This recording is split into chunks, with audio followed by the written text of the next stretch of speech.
Neto Chukwu. Can you not leave you alone? Leave you alone. Again. Mom, Zite took more hair falsely. How did it start? Zite Megan. Zite took more hair falsely out. O took more handy falsely out. Yes. Nebe. Nice swimming pool. Gini ki jeme na swimming pool. So I'm now waiting for Zite to wear our swimming costume. So always taking so long. So went fury just the water away. Oh. He went. He feel just the water. Yes. Where Megan? Always in Neto. Why is Gima fueling the water? I'm supposed to fuel the water so I can tell Gima to get in. Okay, Nanyawa be supposed to feel the water, so she can tell Oginwa to get in. Yes. Okay. Why fuel ya? Gini ka na-akpọ feel n'Igbo? Where temperature ya? Okay, where temperature ya? Yes. Okay. Always your elder sister. Where say gini? Your elder sister. Okay, where say gini all the your elder sister? Yes. Ki temperature cha the water? Temperature the water again. Where do hold the more high? Where throw it away up to the sky? Okay. Where hold the one hand? Yes. We throw it away up to the sky. Yes. Gini ka na we throw away n'Igbo? Where to ya? Okay, we tufu ya. Okay. More aka. Okay, we tufu muwa aka. Yes. Hey! Zite. Imela aka atufu muwa aka. Maka mom, this girl, I will respect. Gini bụ respect n'Igbo? Awelo isioma. Awelo isiama. Onwela isi ama? All right. Awelo isiama luma. Okay, onwela isi ama luma. Supu nwa m. Jelumu. Come yili my swimming costume. Always the thing take it so long. Your big sister na. It's a come sweet. Chelu for muana. Always see me. Aware simukui.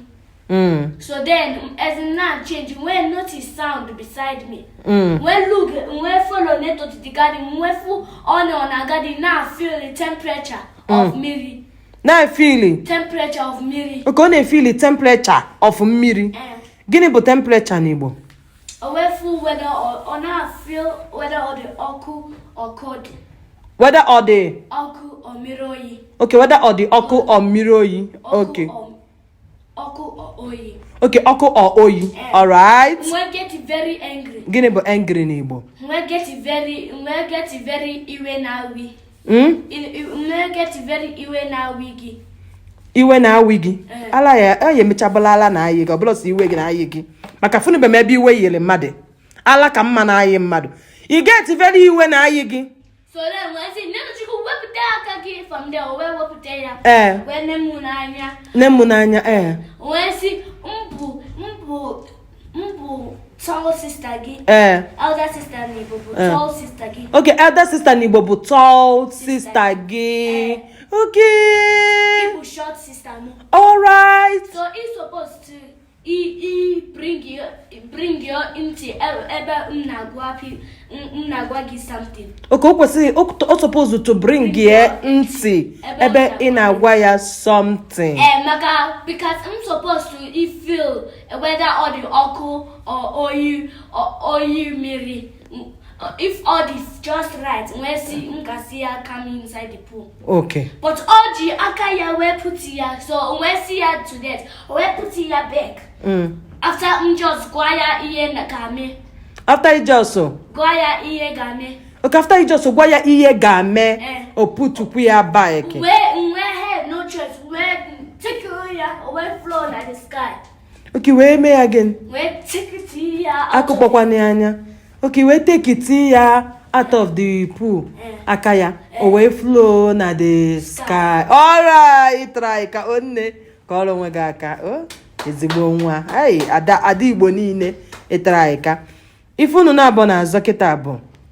unu chọrọ igwu mmiri iwe si na-eto isi na-eto ya jee ite swimming costume o itecha ya chelu gị ka i were aka gị jee chekie ma mmiri ọdụ ọkụ ka ọdụ oyi na-eto wee were aka ya jebe ije nene ma mmiri dị na swimming pool na ọ jụrụ oyi ka ọ dị warm iwe bịa ebe a wee sele aka ya sefuo si ya na ịbụ elder sister na-eto na ebe ọ sị gị na o metụ mmiri jụrụ oyi aka na ọmahọ o metụkwa nke ọkụ na ọmarọ o metụkwa nke ọkụ o wee dị ya ka ọ dị cold o metụkwa nke oyi o wee dị ya ka ọ dị hot azi mbe n'ọbụn na-eto ọ na-abụ ịfụ mama ịkpọ ya papa ịfụ mama ị na-akpọ ya papa so kesi nke bụ na ọ maazị ihe dị ọkụ na ihe jụọ oyi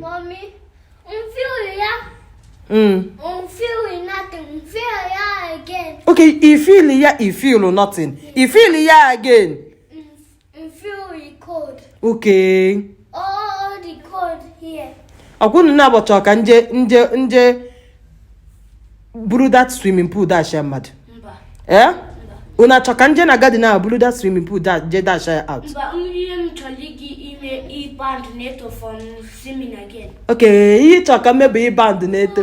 Okay. Neto, ka ife na-ebele akwa. Adaeze ka ị ga-bound from swimming. Mommy, oh, do you? In my hand tight. Now a red thing put there. Okay, who do your hand tight? Yeah. Now red thing put there. Yes. Can you feel red thing Igbo? Now if I found Pardon? If I found put there. If for Yes. put there. Yes. Neto, just make an case so get a year this week. Jesus!